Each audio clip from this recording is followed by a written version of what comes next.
Hello, all Patines. How are you all? I hope you all are fine, good, and safe at your home.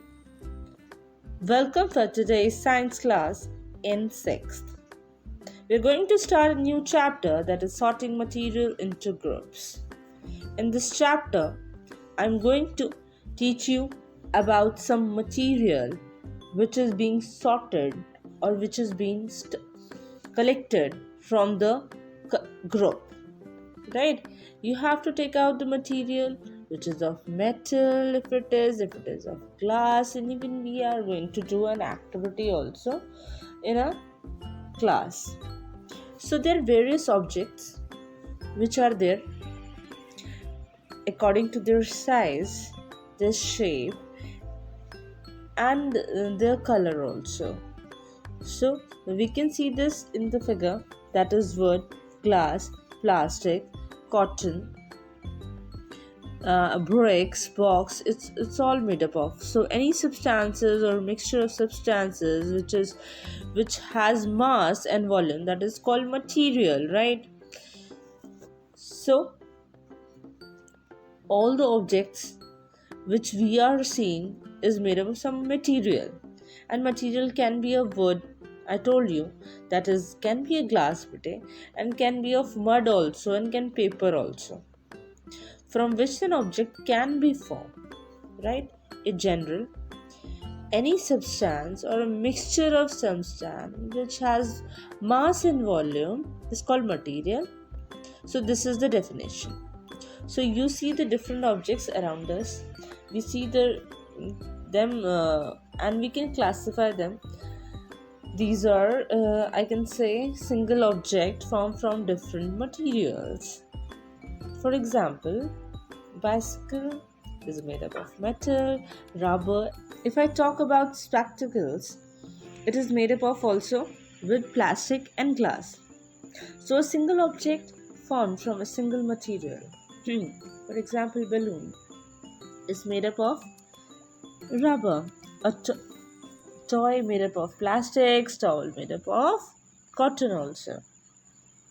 A single material make different objects. For example, wood, that is making table, chair, door, wardrobes. And if cotton we are talking about, then we can make shirt, bed sheets, pants, mats, towels, right? So let's take about the material and objects.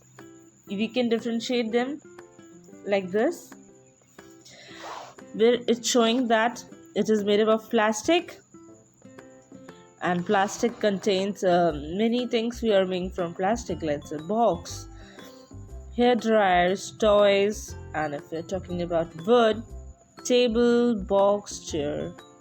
And if we are talking about many more things, that is we are using them to making many objects, right? Okay, let's further talk about see you with your surrounding also, that these objects are made up of which kind of material. Like you're sitting on the sofa, it's made up of which kind of material. You're sitting on a chair, it's made up of which kind of material, right? Okay, so let's talk about further. Next content I like to take out, find the odd one from this object. How you will find out now? It's very easy for you because you are seeing you're surrounded. Now try to see from this object which is odd one, right? So what is the answer? Come on, answer is bottle. So bottle is made up of plastic and glass. Correctly, you have sorted out correctly. So very well, now you have able to understand the things. Now what will happen if you don't choose a proper material for making the object? Like one is rubber and one is metal. If you cannot able to find out or differentiate between metal and rubber, what will happen? You will get harm, right? So you cannot play with a iron metal ball, right? You can play with only an iron ball. So it's very important to sort out the material or find out that which we are using and which is more useful for us. So you have to differentiate that, and you must know their properties also and your uses also.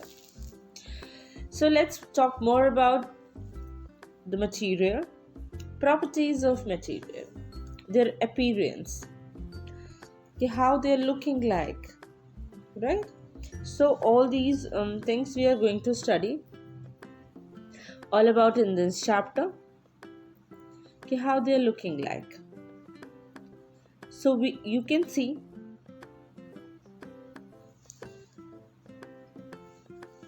their properties, what they are working, how they are working, what are their uses.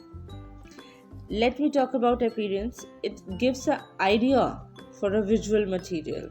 If material appears shiny, then it have a property of luster. And metals have luster, we know this property. And write it down if you don't know, right? If if you rub a paper with the sandpaper, you'll see a metallic luster over there. But other material do not have, like wood. If you're talking about, we are talking about stone, they don't have luster. These materials can be, you can see them, they don't have a luster. If you're talking about smoothness and roughness, of course we can see them. Okay, this material is rough or smooth. Some materials are hard, some materials are soft. If you talk about hardness, a material does not allow to change its shape. It does not allow anything to go into and scratch over it.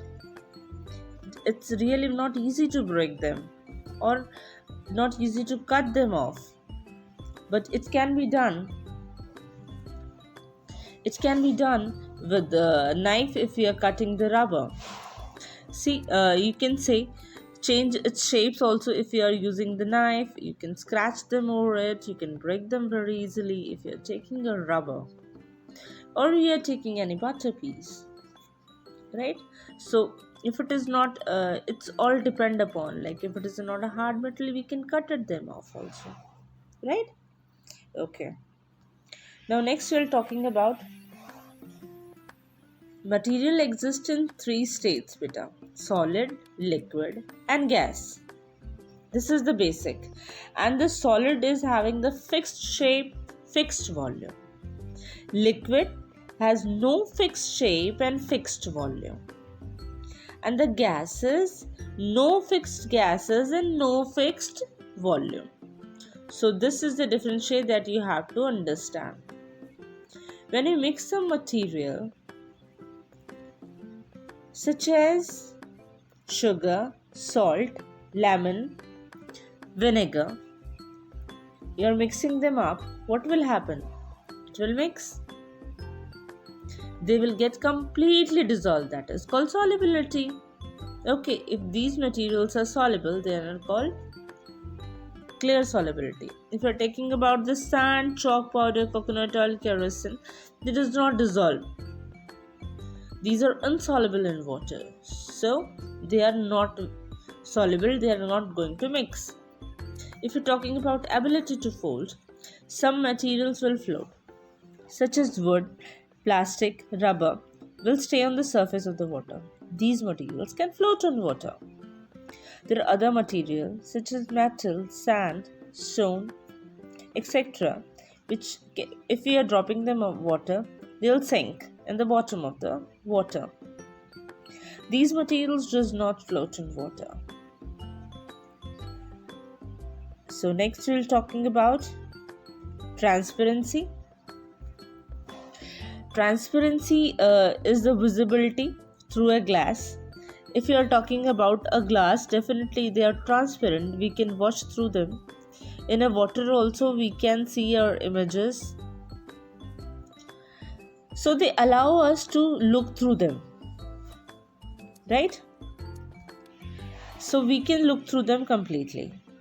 Such materials are called transparent material. Some materials such as wood, mud, sand does not allow us to look through them. These are also called opaque materials. There are some materials, for example, trace paper and oily paper. which allow us to look through them or partially. Such materials are called translucent material, where we can see them partially, not clearly. Let's take magnetic properties. Some material get attracted towards magnet. These are called magnetic materials. For example, iron, nickel, and cobalt. Other which did not attract towards magnet are called non-magnetic materials. For example, plastic, wood, paper, glass, etc. Let's talk about the conduction of heat. Some material allow heat to flow through them. For example, all metals are good conductor of heat, like iron, copper, all these are metals.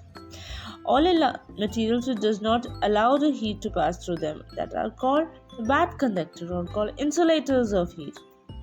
For example, wood, plastic, cotton, glass, that they will burn but they will not allow the electricity or heat to pass through them, right? So that is the property according to it that we have done. Let's talk about more on this magnetic property. I told you conduction we have done. Now let's start with electricity. In electricity, if we are saying about these metals are good conductor of electricity also. So they allow the electricity to pass through them. If you're making a circuit, you can see this. The electricity is passing through them. That means it allows the electricity to pass through them. They're a good conductor of heat, right? Okay. If we are talking about the material which does not allow electricity to pass through them, that's called insulators. For example, wood, plastic, glass, cotton, oil, distilled water also. Okay. Salt water will allow, but distilled water will not. We can use any property to classify them. Classify a metal or a non-metal. There are some materials such as we need to classify them according to their electrical conduction. Let's start how we are going to do this activity. The answer is, come on, find out. Let's take iron. Yeah, it's passing through the electricity. That's a good conductor. If I'm taking sulfur, no, it's a bad conductor. It is in powder form. If we're doing coal peas, of course, bad conductor. If I'm taking copper wire, again, a very good conductor. Understand? Now, I think you have understand this topic very well by this activity also. Okay, so few more activities we will do in the class regarding this sorting out of materials according to their properties. Till then, thank you. Have a nice day. Stay safe. Stay home.